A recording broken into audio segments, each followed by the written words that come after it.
It's Monday. Welcome into First Take. Hope you all had a great weekend. Thanks so much for hanging with us alongside Skip Bayless. I'm Molly Karam. Stephen A. Smith is in New York City. Gentlemen, good morning. Good morning. How you doing? How y'all doing? I hope y'all had a wonderful weekend. Now, wait a minute. I'm back in Bristol, Connecticut, but you got to go back to New York City. How does that work every time? I don't get it. Well, number one, it's really not your home. You're just a transplant. You're really a visitor. So that's what it is. I'm the native New Yorker. New Yorkers are always calling Yeah. upon me. And last but not least, and I'm sure you will agree with this last part, Mama's here. You know I got to be here. Okay. Well, the only thing I have to respond to that is, in a few minutes on this show, we get to talk about your New York Yankees. Thank you very much. Whatever. Yeah, Let's whatever. Go. Let's go. All right. Let's go. The hair looks Make it tight, happen. Stephen. I like the Yeah. haircut. All right, we have to get into today a lot of stories here as we recap the weekend for you. As we just mentioned, the Yankees are swept by the Blue Jays in the Bronx. So Stephen A. worried about New York holding on to the AFC East. It appears he isn't. Plus, Michael Jordan has interesting comments about his former coach, Phil Jackson. But first, we begin with the association. Longtime Indiana Pacer Reggie Miller showed loyalty to his former head coach, Larry Bird, on Friday. Miller played under Bird for 3 seasons with the Pacers, making 2 All-Star games during that span. Now, in an appearance on the Dan Patrick Show, Miller said he would take Bird in his prime over LeBron James in a hypothetical draft. I gotta go with Larry Joe. In today's rules, you can't touch him. Yeah. And Larry, so this is 27, 28-year-old Larry and 27, 28-year-old LeBron, Yeah. right? Or is he 30 now, right? 30. Yeah. So 30-year-old Larry, 30-year-old LeBron. So Larry if he Joe. averaged 30 back then, you take Larry Joe. Larry Joe for the win.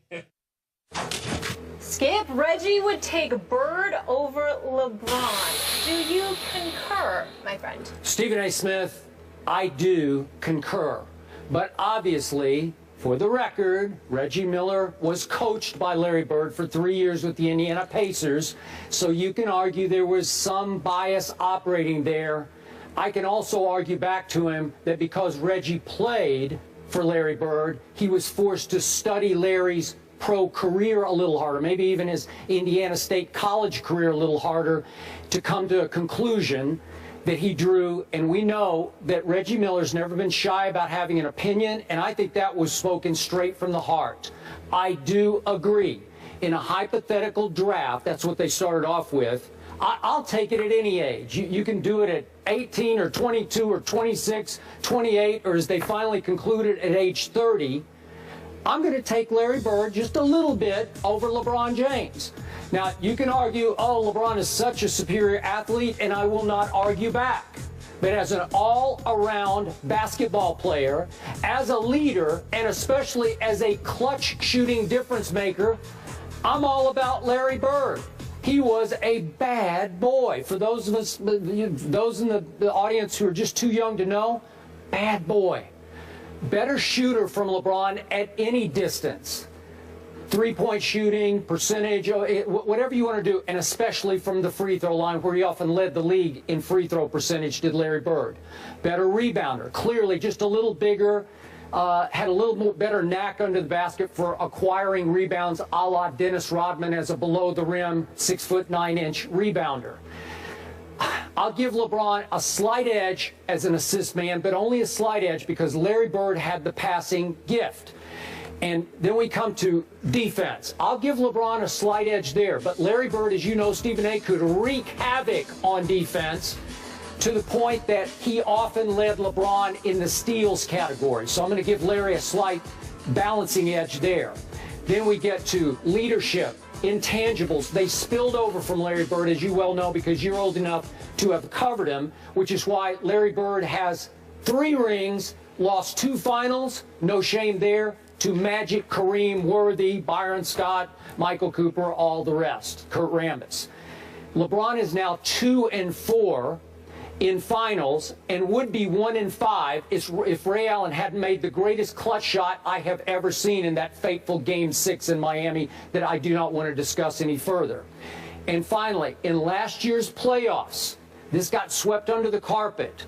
LeBron James had the lowest three-point shooting percentage in the history of the playoffs for those who took at least 100 threes. LeBron averaged 5.5 threes through his 20 playoff games last year, wound up with 22.7%, which I thought really hurt his Cavaliers last year. So would Larry Bird have shot 22% from three? No, he wouldn't have. Would he have made a lot of clutch threes? Yes, he would have. Would I take him over LeBron James to start my franchise? Yes, I would. And I don't think it's even close. Well, let me say this. I think that LeBron James is a superior athlete. I think for the first 45 to 46 minutes of a game, I don't know if there's anybody in the world that you can pick over LeBron James because he's a freak of nature, a physical freak of nature, being the fact that he's 6'8", 250 pounds, locomotive coming at you, capable of not just scoring but also defending and playing on both sides of the ball. I got to give LeBron credit where credit is due in that regard. But there's no way on earth that I'd pick him over Larry Bird in the clutch. I can tell you that much. Larry Bird was not just a superior shooter from anywhere on the court, just like you highlighted.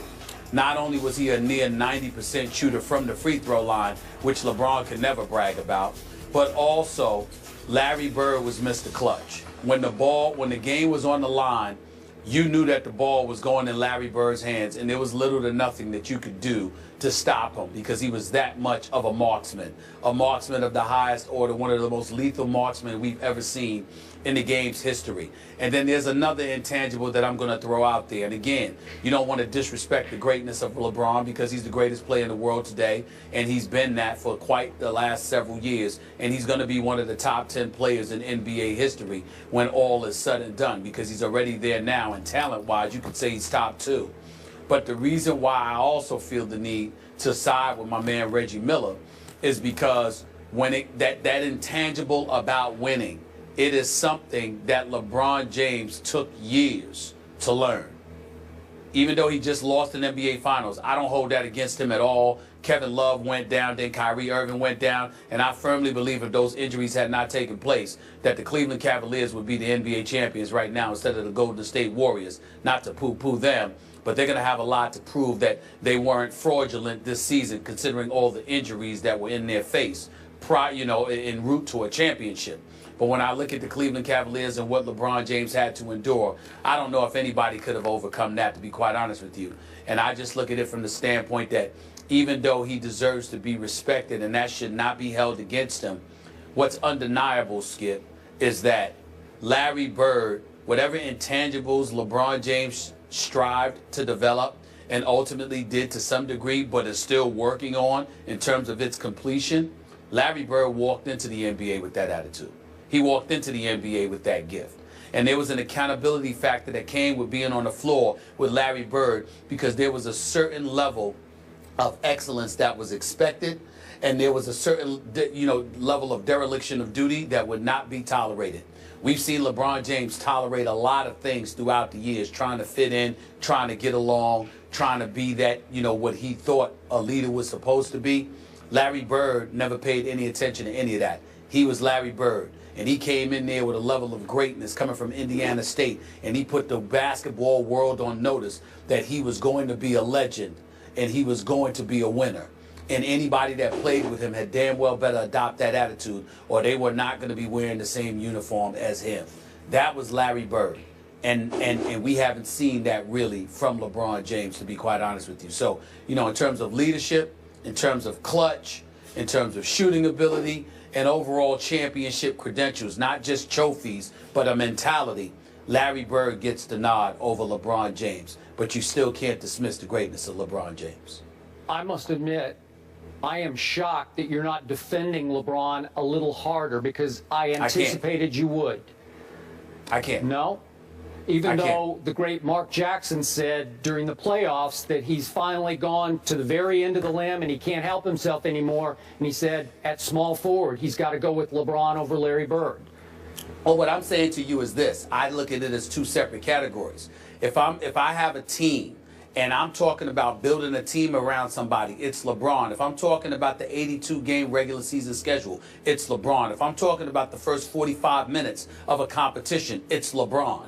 But when you talk about money time, whether it's a particular juncture in the season where you're trying to position yourself for the playoffs, or you're talking about the last minutes of a game, or you're talking about the last shot in a game, or you're talking about a game 7, or you're talking about anything that indicates clutch, you simply can't pick LeBron over Larry Bird, because you can pick almost no one in NBA history over Larry Bird, because he was a marksman of the highest order. When it was money time, you knew where the ball was going, and you also knew there was little to nothing that you could do about it. It was just a matter of whether or not Larry Bird was going to make it or miss it. It was not a matter of what he was going to put himself in position to do or what he was going to be capable of doing, because he was that big time.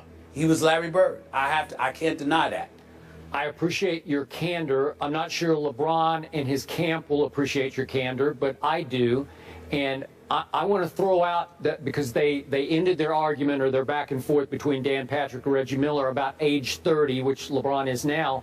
If you compare, could we take a quick look at those stats, the age 30 stats between Larry Bird, LeBron James? Larry Bird has got him by 3 points in overall average scoring, 3 rebounds a game he's got him by, which is pretty significant. Got him slightly in assists, which surprised me. Field goal percentage is substantial, 52.3 to 48.8. And then finally, that was another year. Larry Bird at 91% led the league in free throw percentage. Well, a couple of things. Number one, to get to your initial point about his crew and LeBron himself, got nothing but love and respect for those brothers. I'm proud of them. I can attest really to am. that. But I don't give a damn how they feel. You ask me an honest question, I'm gonna give you an honest answer. They don't cut my check. I don't work for them. Good for you. You know, I'm not. That's just the way it is, and it's gonna stay that way. That's number one. Number two, when you look at the stats, what you also have to consider, Skip, is that Larry Bird deserves even more credit when you look at those numbers, because the game was played considerably tougher then. It was more physical. You can get up in people. You know, you had the bad boys and everybody else still in the game and being very, very relevant. We all know the game of professional basketball in the NBA is called soft as putty right now. You pass gas, you'll get called for a foul. Yeah. You touch somebody's fingernails, you might get ejected. I agree. I mean, it's unbelievable. So the fact that back then it being so tougher and Larry Bird having the quality of teammates that he had, in McHale and Dennis Johnson and others, to sit there and put up those kind of numbers is another testament to his greatness, because he was playing in a time where they did not mind sharing the wealth. We know how unselfish he was about sharing the wealth, and yet he was still able to register those kind of numbers. So Larry Bird deserves a whole lot of credit for that. I agree with you. I'm guessing that right now about 80% of our viewing audience does not agree with either one of us. Well, all that means is that they don't know anybody. They don't know. Because we're giving them facts. I would love to pick LeBron if he deserved it, but I don't think he deserves it over Bird, over the Larry legend that we watched, in terms of what I told you, those 45 minutes, you know, an 82-game schedule.